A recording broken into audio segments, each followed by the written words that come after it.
જય શ્રી કૃષ્ણ મિત્રો, આપ જોઈ રહ્યા છો યુટ્યુબ. આપ સૌનું મારી યુટ્યુબ ચેનલમાં સ્વાગત છે. મિત્રો, આજે આ વિડીયોમાં આપણે સાંભળવાના છીએ ફાગણ માસના કૃષ્ણ પક્ષની એકાદશી ક્યારે છે અને તેનું શું મહાત્મ્ય કથા છે. પાપ મોક્ષની એકાદશી વ્રત કથા, મહિમા, મુહૂર્ત, પૂજન વિધિ તથા આજના ખાસ ઉપાય. જો આપને આ વિડીયો પસંદ આવે તો લાઈક કરજો, શેર કરજો, કમેન્ટ કરજો. આપ આ ચેનલ પર પહેલી વખત જોઈ રહ્યા છો તો સબસ્ક્રાઈબ કરી લેજો, જેથી આવનારા નવા વિડીયોની માહિતી આપ સુધી તુરંત પહોંચી શકે. ધન્યવાદ. મંગલ ભગવાન વિષ્ણુ મંગલ ગરુડધ્વજે મંગલ પુંડરી કાક્ષાય તનોહરી. પ્રભુ બોલો લક્ષ્મીપતિ નારાયણની જય. મિત્રો, એકાદશી એટલે કે 11મી તિથિ એકાદશીનું વ્રત કરવાથી ભક્તોની તમામ મનોકામના પૂર્ણ થાય છે. સાથે જ જાણે અજાણે થયેલા પાપ દોષમાંથી પણ મુક્તિ મળે છે. સુખ સમૃદ્ધિ પાપમાંથી મુક્તિ મળે છે. સુખ સમૃદ્ધિ પ્રાપ્ત થાય જે કોઈ એકાદશીનું વ્રત કરે છે તેની ઉપર એકાદશી મૈયા અર્થાત મહામાયા જોગમાયા પણ કૃપા પ્રાપ્ત થાય છે. એકાદશી મૈયાએ પ્રભુની રક્ષા કરી હતી, એટલા માટે પ્રભુએ તેમને વરદાન આપ્યું છે કે જે એકાદશીની તિથિના દિવસે કોઈ પણ વ્રત જપ ઉપવાસ કરે છે, મારું પૂજન અર્થાત શ્રી હરિનારાયણ શ્રી કૃષ્ણના રામજી પૂજન કરે છે, તેની ઉપર પ્રભુ પસંદ થાય છે. પ્રભુ સદૈવ કૃપા દ્રષ્ટિ બનાવી રાખે છે. એકાદશીના આ વ્રતના દિવસે ભક્તો વ્રત ઉપવાસ કરે છે, પ્રભુનું જપ કરે છે. એકાદશીનું શાસ્ત્રોમાં પણ ઘણું મહત્વ બતાવવામાં આવ્યું છે કે વ્રતોના રાજા સમાન કોઈ વ્રત હોય તો તે છે એકાદશીનું વ્રત. આપણા ઋષિમુનિઓએ પાપ પુણ્ય સ્વર્ગ નર્ક આદિનો વિચાર ધ્યાનમાં લઈને મનુષ્યને સારા માર્ગે ચાલવા માટે, સારા કર્મ કરવા માટે વ્રત જપ ઉપવાસનું જે સૂચન આપેલું છે તેમાં એકાદશીનું ઘણું મહાત્મ્ય છે. આ એકાદશીનું વ્રત કરવાથી જીવનમાં સર્વે કામના પૂર્ણ થાય છે. ભક્તિ અર્થાત ભોગોનો પ્રાપ્તિ થાય છે. પ્રભુની ભક્તિ પ્રાપ્ત થાય છે. અંતે વૈકુંઠ ધામની પ્રાપ્તિ થાય છે. હવે આપણે જાણી લઈએ એકાદશીની તિથિના દિવસે પૂજન વિધિ કેવી રીતે કરવી. એકાદશીના સવારે વહેલા ઉઠીને સ્નાન આદિ પરવારી શુદ્ધ વસ્ત્ર ધારણ કરવા, ભગવાનના નામ જપ સ્મરણ મનમાં હૃદયમાં કરતા રહેવું. આપણા ઘર મંદિરમાં આવીને ઘર મંદિરમાં સફાઈ કરી લેવી જોઈએ. પ્રભુની મૂર્તિ હોય, ફોટો હોય, સ્વરૂપમાં કોઈ પણ અવતારની આપણે પૂજા અવશ્ય કરવી છે. ચાહે લાલજીનું સ્વરૂપ હોય, લાલાજીનું સ્વરૂપ રામજીનું હોય, સ્વામિનારાયણ ભગવાનની પૂજા કરે કે અમુક ભક્તો તો જેને સ્વરૂપ પ્રિય લાગતું હોય તેનું એવું બિરાજમાન હોય, અથવા તો શાલિગ્રામ ભગવાન પણ હોય તેની પૂજા કરવી જોઈએ. ખાસ આજે ભગવાનની સામે સંકલ્પ કરવો જોઈએ. જમણા હાથમાં સમસી જળ લઈને પૂર્વમુખ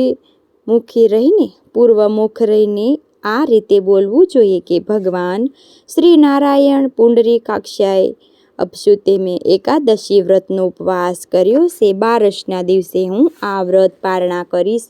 હે પ્રભુ, હું આપની શરણોમાં હું, મારી રક્ષા કરજો. આ રીતે સંકલ્પ કરીને જળ છોડી દેવું જોઈએ. એટલા માટે વ્રત શરૂ થાય છે. ભગવાનનું નામ જપ કરતા કરતા અક્ષર મંત્ર બોલતા પ્રભુની સેવા કરવી જોઈએ. પ્રભુની મૂર્તિ હોય તો સ્નાન કરાવવું પડે છે નિત્ય એકાદશી કે જે નહીં, અને જો ચિત્ર હોય તો ફોટો હોય તો કોઈ પણ ચિંતા કરવાની જરૂર નથી. મલમલના સાફ વસ્ત્રથી સાફ કરીને પ્રભુની સેવા પૂજા થઈ શકે છે. મૂર્તિ હોય તો નિયમ લાગુ પડે છે ઘરમાં, એટલા માટે જ મૂર્તિ રાખવાની મનાઈ છે. ફરમાવવામાં આવ્યું છે કે પરંતુ મૂર્તિમાં જ જો આપણું મન ચોટેલું હોય તો મૂર્તિ પૂજા કરવી પણ શ્રેષ્ઠ મનાય છે. જો મૂર્તિ હોય તો સૌ પ્રથમ શુદ્ધ જળથી સ્નાન કરાવવું, યમુના મહારાણીનું સ્મરણ કરવું, યમુનાના જળથી પ્રભુને સ્નાન કરાવી રહ્યા આ રીતે ભાવ રાખવો. ગંગાજળ પણ ચાલે. ત્યારબાદ પંચામૃતનું સ્નાન કરાવવું જોઈએ, જેમાં ઘી, દૂધ, મધ, દહીં, સાકર આ રીતે 5 પ્રકારની વસ્તુ મેળવવી હોય તેમાં તુલસી દળ નાખીને એક અલગ વાટકીમાં ભગવાનને ભોગ પણ લગાવી શકાય છે. પંચામૃતની પ્રભુને મૂર્તિને સ્નાન પણ કરાવી શકાય છે. પછી શુદ્ધ જળથી સ્નાન કરાવવાનું હોય છે. સાફ વસ્ત્રથી સાફ કરીને મૂર્તિને સરસ રીતે ચોખ્ખી કરીને શૃંગાર આદિ કરવા, વસ્ત્ર પધરાવવા. આ કરવાથી પીળું પીતાંબર ધારણ કરાવવું, મોર મુંગટ છે, હાર છે, કુંડલી છે, હાથમાં કડા છે, ઝાંઝર છે, જે આપણી રીતે શૃંગાર કરતા હોય તે ખાસ કરીને એકાદશીમાં એ રીતે શૃંગાર કરવો, જેમને જોઈએ તે આપણું મન પ્રસન્ન થઈ જાય. ત્યારબાદ પ્રભુની શ્રી શરણોમાં 2 તુલસી દળ સમર્પિત કરવા, પ્રભુને મનમાં નમન કરવા. જે આપણે ભોગ તૈયાર કર્યો છે, મીઠાઈ છે, માખણ મિશ્રી કે પછી સિઝનના ફલ ફલાદી ભોગ છે, તેને પણ એક તુલસી દળ સમર્પિત કરીને પ્રભુની સામે પધરાવવા. ત્યારબાદ ધૂપ દીપ નિવેદ આરતી કરીને વ્રત કથા સાંભળવી જોઈએ. આ 11-15 માર્ચ 2026ના દિવસે રાખવાની રહેશે. વ્રત કથા સાંભળાય છે એટલે કે ગીતાજીનો પાઠ સાંભળવો અથવા કરવો, વિષ્ણુ સહસ્ત્ર નામ પાઠ કરી શકાય છે, સાંભળી શકાય છે, જેનાથી આપણું મન પવિત્ર રહે. એ સમય હોય તો આ કાર્ય કરવું જોઈએ. સમય ના હોય તો ઘણા કામકાજમાં હોય વ્યક્તિઓ તે આ બધું કરી શકતા નથી. વાંધો નહીં, મનમાં પ્રભુની માનસિક સેવા કરવી લેવી, પ્રભુના નામ જપ કરી લેવા. દોષ ક્યાંય લાગતો નથી. પ્રભુ આપણાથી ક્યારેય રીસાતા નથી. આ તો આપણા ભાવ છે કે આપણને આવું બધું કરીએ છીએ. સમય પ્રભુએ આપ્યો હોય તો કરવું, નહીતર હરિ ઈચ્છા પારણા અર્થાત વ્રતનું સમાપન. જે આપણે વ્રતનો સંકલ્પ કરીએ છીએ, હું એ પ્રભુને આજે વ્રત કરું છું, તેને છોડું છું, પણ તે માટે જે આપણે છોડીને તે વ્રતને તેને પારણા કહીએ છીએ. પારણા બ્રાહ્મણોને ભોજન કરાવવું જોઈએ અથવા કાચું સીધું દક્ષિણા સહિત પશુ પક્ષીને સેવા કરવી જોઈએ. જરૂરિયાતમંદને દાન પુણ્ય કરવું જોઈએ. એકાદશીના દિવસે તુલસી માતાને દીપદાન કરવાય છે. પીપળાના વૃક્ષ નીચે જે સર્વદેવ મનાય છે, પિતૃઓને પણ સ્વરૂપ મનાય છે, અને લક્ષ્મી નારાયણ દેવ સહિત સર્વે દેવી દેવતાને ભાસ્કરે વિષ્ણુને નમન કરી બની શકે તો તે વૃક્ષ વાવીએ, પણ વૃક્ષની પૂજા કરીએ, 7 પ્રદક્ષિણા કરીએ, પિતૃનારાયણનું સ્મરણ કરીએ. એકાદશીનું વ્રત એવું છે કે આપણને આ વ્રત કરીએ આપણે કોઈ આ વ્રતનું દાન પણ કરી શકીએ છીએ. એ ઉત્તમમાં ઉત્તમ છે. આ દાન દેનાર અને દાન લેનાર બંને પવિત્ર થાય છે. આ એકાદશીના દિવસે ખાસ કરીને આપણે દાન પુણ્ય ઘણું કરીએ છીએ. તેનું મહત્વ શું છે? દાન કરવાથી પણ પાપ નષ્ટ થાય છે. જેમ કે આપણે શ્રાદ્ધ પક્ષમાં પંચબલી દઈએ છીએ, ગાયને, કૂતરાને, કાગડાને, માછલીને કીડિયાળું પૂરીએ છીએ. આ ઉપરાંત બ્રાહ્મણોને દાન દક્ષિણા પણ આપીએ છીએ, જેથી પિતૃઓને તૃપ્તિ માટે. એ જ રીતે દરેક વ્રત ઉપવાસ, ચાહે એકાદશીનું વ્રત કે પૂર્ણિમાનું વ્રત હોય કે અમાવસ્યાનું વ્રત હોય કે કોઈ પણ વાર તહેવાર હોય, જન્મદિવસ હોય, આપણા ઘર મંદિરમાં કોઈ શુભ પ્રસંગ હોય ત્યારે પણ પંચબલી યજ્ઞ અવશ્ય કરવો જોઈએ.